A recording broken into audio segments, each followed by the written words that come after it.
Hello बच्चों, कैसे हैं आप सब। आइए हम लोग पढ़ते हैं कक्षा 10 की गणित प्रश्नावली चल रही 5.2। और बच्चों पहला सवाल हो गया। अब आइए देख लेते हैं दूसरा सवाल।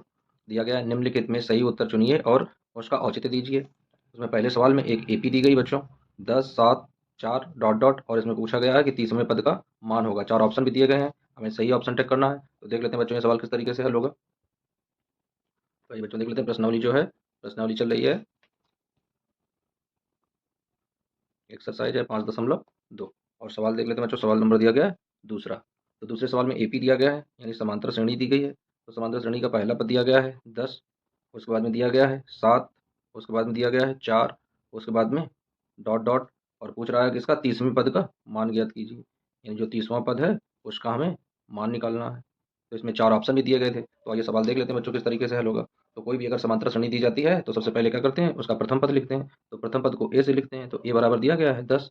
उसके बाद में सारवंतर ज्ञात करते हैं। सारवंतर होता है डी, तो डी बराबर हो जाता है ए टू माइनस का ए वन। तो बच्चों देख लेते हैं ए टू जो है वो 7 दिया गया है, तो माइनस, और ए वन जो है वो 10 दिया गया है। अब जब घटाएंगे तो यहाँ पर आ जाएगा माइनस का 3, यानी डी का मान जो है प्राप्त हुआ माइनस का 3 आ गया। तो इस तरीके से डी का मान आ गया। अब देख लेते हैं बच्चों 30वें पद का मान पूछ रहा है कि 30वां पद क्या होगा। तो यहाँ पर फार्मूले में रख देते हैं। तो फार्मूला होता है ए एन बराबर ए प्लस एन माइनस वन और डी। तो ए का मान बच्चों दिया गया है 10, तो 10 आ जाएगा, प्लस एन 30वां पद पूछ रहा है तो 30 रख देंगे, माइनस का 1, और डी का मान आया है माइनस का 3। लगा लेते हैं बच्चों, 10 की जगह 10 आ जाएगा, प्लस 30 में से एक घटाएंगे तो आ जाएगा 29 गुणे माइनस का 3। अब गुणा करा देंगे बच्चों, तो 10 की जगह 10 आ जाएगा, प्लस 29 में 3 का गुणा करेंगे तो आ जाएगा माइनस का 87।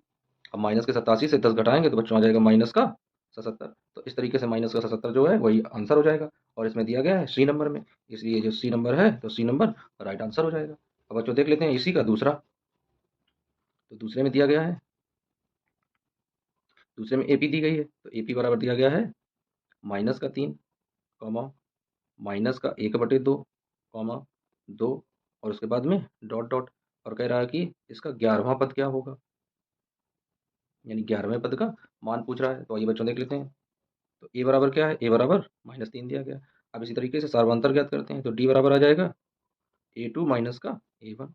अब ए टू का मान दिया गया माइनस का 1/2 माइनस, और ए वन का मान दिया गया माइनस का 3। तो माइनस का 1/2, ये माइनस माइनस प्लस हो जाएगा, तो प्लस का 3।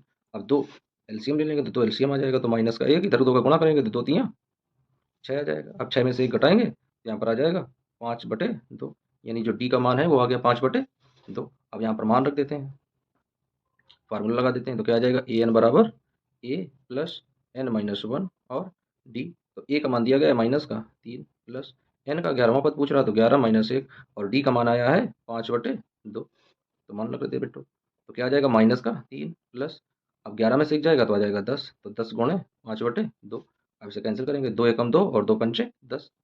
तो माइनस का 3 आ जाएगा, प्लस और पचम 25 आ जाएगा। अब ये 25 प्लस के माइनस का 3 है, घटा देंगे तो बच्चों यहाँ पर 22 आ जाएगा। और देख लेते हैं 22 किस नंबर पर दिया गया है, बी नंबर पर दिया गया है। तो इसका जो बी आंसर है वो बी आंसर राइट आंसर हो जाएगा बच्चों।